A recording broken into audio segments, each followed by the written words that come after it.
हाय, मेरा नाम प्रियंका है और मेरी उम्र 24 है। मैं बेंगलोर के एक आईटी कंपनी में काम करती हूँ।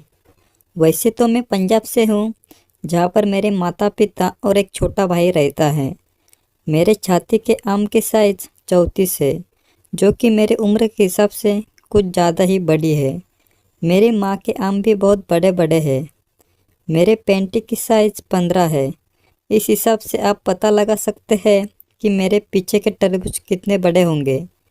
मैं कभी कभी मोबाइल पर संभोग की वीडियोस देखकर टाइम पास कर लेती हूँ। यह बात तब की है जब मैंने 15 दिन की छुट्टी ली थी और मैं पंजाब चली गई थी। मुझे घर आकर 5 दिन हो गए थे, लेकिन अब मैं बोर होने लगी थी क्योंकि मम्मी पापा पूरे दिन अपने जॉब पर जाते थे और मेरा छोटा भाई कॉलेज जाता था। इसलिए पूरा दिन मुझे अकेले ही घर पर रहना पड़ता था। एक दिन मैंने अपनी पैंटी धोकर सूखने के लिए बालकनी पर डाल दी थी और मैं टीवी पर संभोग की वीडियोस देख रही थी। वीडियोस देखते देखते मैंने टीवी का रिमोट अपनी हुत में घिसना चालू कर दिया था, लेकिन तभी अचानक कोई दरवाजे की बेल बजाता है। मैं जल्दी से टीवी बंद करके दरवाज़ा खोलने गई। दरवाजे पर पड़ोस के ही रमेश अंकल खड़े थे। रमेश अंकल 40 साल के और अच्छे खासे बॉडी वाले थे। वह हमारे ही बिल्डिंग में नीचे वाले फ्लैट में रहते थे। वह दरवाजे पर ही खड़े थे और मेरी छाती की तरफ घूर रहे थे। मैंने उनको अंदर बुलाया। वह अंदर आए और उन्होंने अपने पॉकेट में हाथ डाला और वहाँ से एक पीले कलर की पैंटी निकाली। मुझे थोड़ी सी शर्म आ गई। रमेश अंकल ने मुझसे कहा कि वह गार्डन में थे और उन्हें यह पैंटी वहाँ पर मिल गई।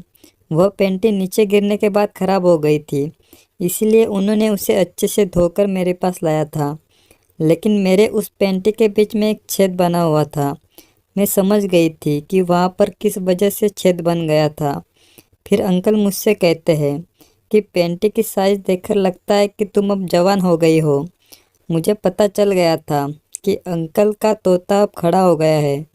मुझे लग रहा था कि यही चांस है एक अनुभवी तोते के साथ मज़ा लेने का। लेकिन मेरा तो मूड बन गया था और मेरी हुट भी गीली हो गई थी। मैंने पैंटी नहीं पहनी थी, इसलिए मेरी पैंट भी गीली हो गई थी। इसलिए मैंने जाकर मेरी माँ की पैंटी पहन ली। मैं जब बाहर आई, उन्होंने दरवाजे को अंदर से लॉक भी कर लिया था। मेरा तो मूड बन गया था और मुझसे अब कंट्रोल भी नहीं हो रहा था। अंकल का तोता भी एकदम बड़ा हो गया था, इसलिए मैं दौड़कर उनके पास गई। वह मुझसे बोलने लगे कि तुम अंदर से बहुत गर्म हो, और थोड़ी देर में वह अपना तोता मेरे शरीर में आगे पीछे करने लगे।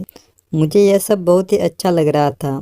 ऐसा लग रहा था जैसे मैं हवा में उड़ रही हूँ। उस दिन के बाद से जब भी मैं अकेली होती हूँ तो अंकल हमेशा मेरे साथ यह सब करने लगे और मुझे भी बहुत मज़ा आने लगा। अगर आपको ऐसी कहानियाँ सुननी है तो आप हमारे चैनल को सब्सक्राइब भी कर सकते हैं। Thank you.